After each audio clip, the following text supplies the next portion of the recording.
Saudaraku yang terpilih anggota DPR, sedekahmu adalah perda.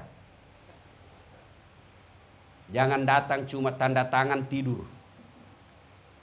Ada perda yang mau dibikin di lobi sama pengusaha, kau benarkan. Demi Allah tanda tangan itu nanti akan menyeretmu ke neraka.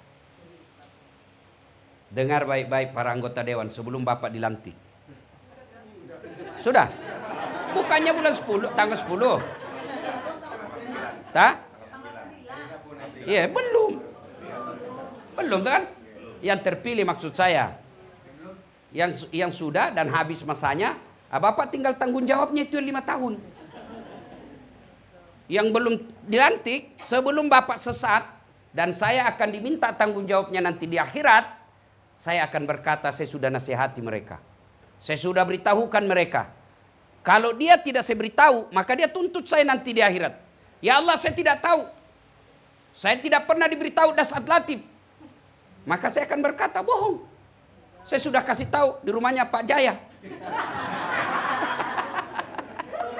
Iya.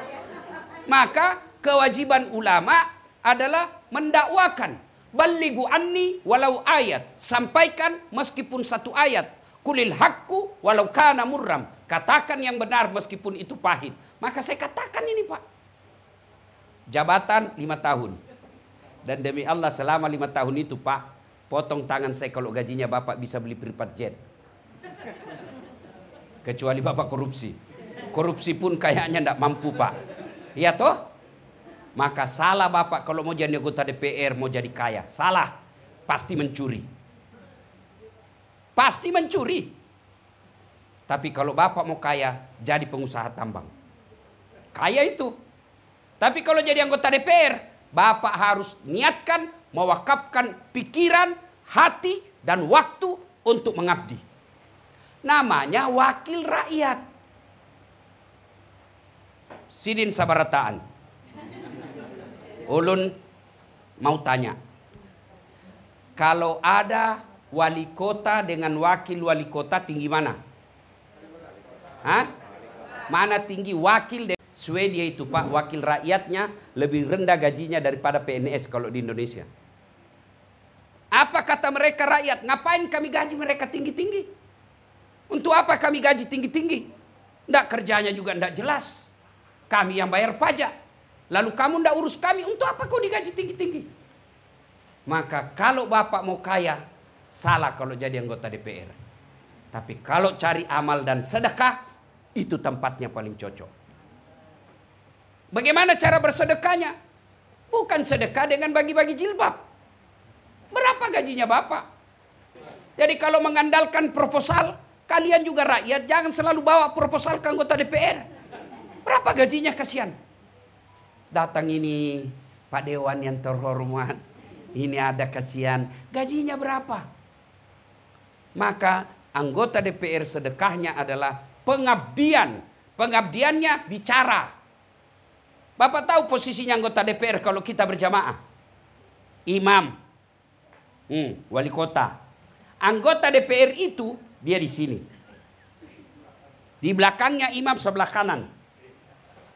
Belakangnya imam sebelah kanan. Itu anggota DPR. Kalau imam salah, ini yang luruskan. Semestinya imam ruku, dia langsung sujud. Anggota DPR bicara dong. Apa dia bicara? Bukan dengan memaki. Bukan dia tendang. Ya imam salah kok. Enggak juga dia dorong kepalanya. Bodoh ini. Tidak. Apa dia ucapkan yang di belakang? Subhanallah. Maha suci Allah. Berarti anggota dewan. Kalau wali kotamu salah. Wali kotamu membuat peraturan yang menyusahkan masyarakat. Ngomong dong. Kamu wakil rakyat. Maka bicara. Kalau Bapak tidak bicara, Bapak dituntut. Kenapa? Karena diam. Tapi kalau sudah bicara, tidak dilaksanakan, lepas tanggung jawab sebagai anggota dewan. Kita bukan eksekutor, kita hanya legislatif. Legislatif itu berbicara, haknya berbicara. Cuma bagaimana kau jadi anggota DPR kalau kau tidak tahu bicara? Ada anggota DPR tidak tahu bicara? Banyak.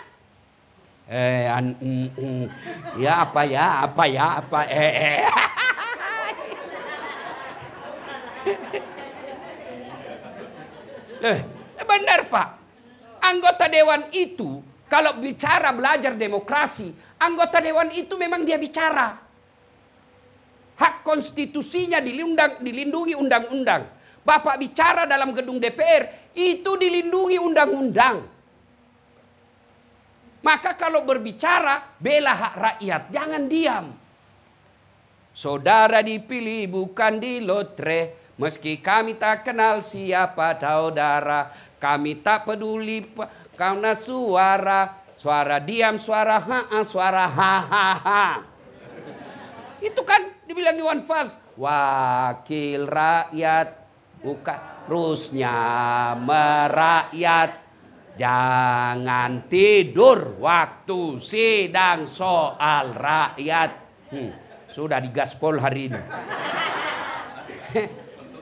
Untung Bapak ada di sini. Untung Bapak hadir. Supaya apa? Ada peringatan.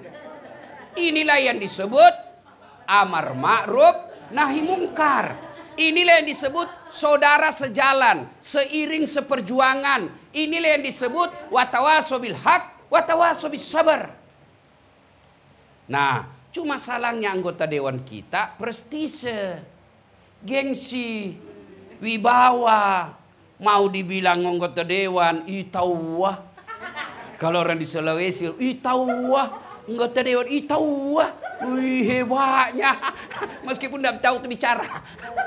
Dewan, ngomong Pak. Saya menyarankan kepada anggota DPR, senjata paling ampuh Bapak adalah ngomong. Dialog.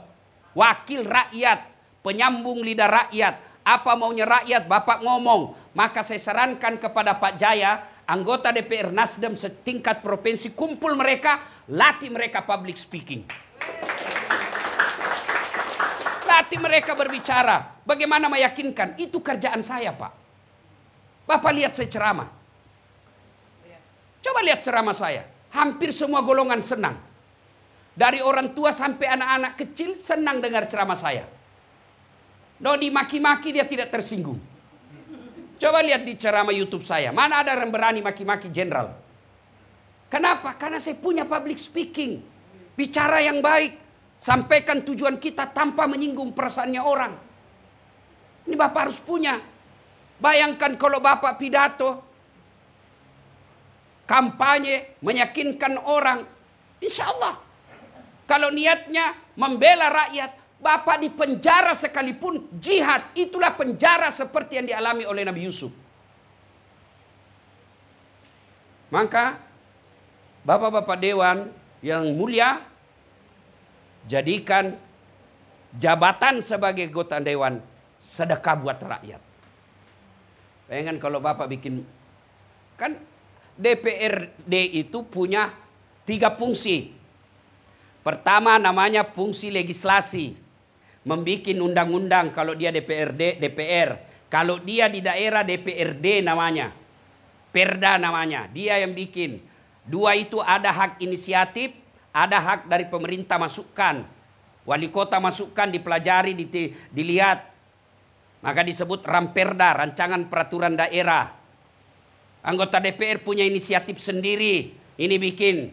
Lalu diajukan, diterima, ketok palu, tak. Pemerintah laksanakan, diawasi oleh Satpol PP. Itu 1, hak legislatif. Yang kedua disebut fungsi budgeting. Apa itu? Mengatur keuangan. Itulah sebabnya dia pergi reses. Cuma kadang-kala anggota DPR kita resesnya palsu. Ada fotonya. Ada tanda tangannya. Tapi di rumah dibikin. Nggak dia datang ke masyarakat. Masyarakat juga goblok. Kenapa kau tanda tangan? Cuma dikasih modal nasi bungkus harga 25.000. Pembeli bensin 100. Padahal lebih banyak lagi diambil itu anggota dewan. Siapa suruh kau panggil saya?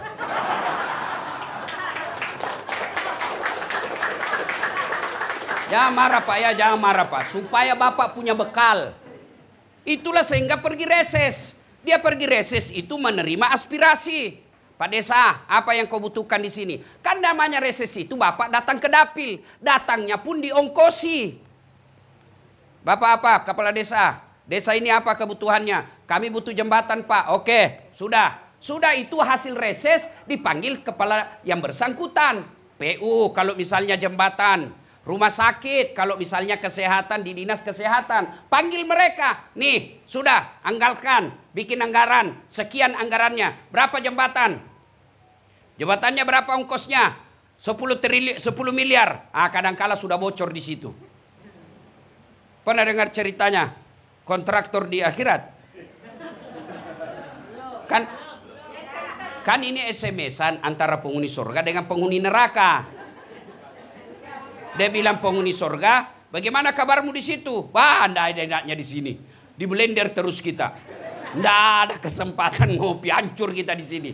Kata penghuni neraka, pian di situ berapa gimana? Wah, bujur, bajak, bagus bener di sini kita. Enak, 1 laki-laki 7 bidadari. Baru dibayangkan sudah ada. Kata penghuni neraka, bolehkah kami jalan-jalan ke situ? Boleh aja. Terus bagaimana caranya? Kata penghuni neraka, kan penghuni neraka Pak kreatif, cerdas. Gampang. Kita bikin jembatan. Kamu bikin jembatan dari surga, kami juga dari neraka bikin jembatan. Kita ketemu di tengah. Bagaimana? Setuju? Setuju. Lelang proyek. Waktu pekerjaan 3 hari. Keluar pemenang tender. Hari pertama, jembatan dari neraka sudah selesai 50%. Hari kedua, selesai 70%. Hari ketiga, tuntas, efektif, efisien. Selesai. Di tengah. Sampai di tengah, penghuni neraka lihat-lihat. Kenapa ini jembatan dari surga kada mulai-mulai? Teriaklah ini penghuni dari neraka. Kenapa kau belum mulai proyekmu? Kami sudah sampai di tengah sesuai perjanjian. Apa kata dari dalam surga? Bagaimana mau dimulai? Kontraktor, pengawas, pemborong ada semua di situ.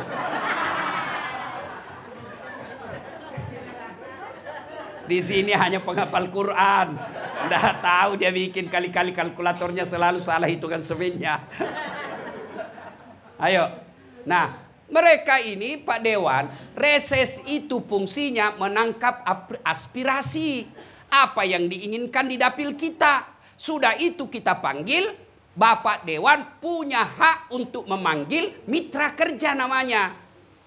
Saya tidak tahu hafal betul. Komisi apa kalau pembangunan. Komisi apa kalau kesehatan. Komisi apa kalau ekonomi. Komisi apa kalau pemerintahan. Itu sudah dibagi-bagi. Cuma kadang-kala anggota dewan dia senang komisi yang basah. Ingat Pak Dewan, di komisi yang basah itulah orang tenggelam.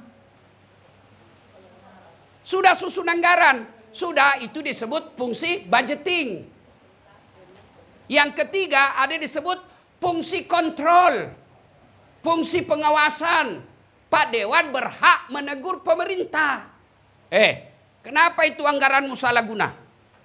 Kenapa itu perda kau tidak jalankan? Bapak punya hak sebagai wakil rakyat. Tiba-tiba ada jalan ditutup, itu mengganggu masyarakat. Pak Dewan punya hak untuk menegur. Sebagai wakil rakyat, kenapa jalan itu ditutup? Tidak pernah dibicarakan di Dewan. Rakyat mengeluh dengan itu. Itu kalau Bapak lakukan seperti ini, insya Allah Bapak di dunia anggota DPR, Bapak disebut yang terhormat, di akhirat juga insya Allah sama-sama Rasulullah di akhirat. Tapi kalau Bapak hanya kejar proyek, salah gunakan reses, di dunia kau anggota dewan terhormat, di akhirat kau akan abadi dalam neraka. Pilih mana? Pilih mana? Anggota DPR 5 tahun Pak, 5 tahun demi Allah, kalau untung terpilih lagi. Kalau tidak untung, wabillahi taufiq wal hidayah. Tapi dosanya dibawa sampai mati. Ini bersyukur Bapak belum dilantik sudah dapat pembekalan luar biasa. Ya Allah, saya sudah sampaikan kepada mereka. Saya lepas tangan. Tinggal mereka menjalankan apa yang saya sampaikan. Mudah-mudahan ada manfaat. Lebih dan kurangnya mohon dimaafkan. Assalamualaikum warahmatullahi wabarakatuh.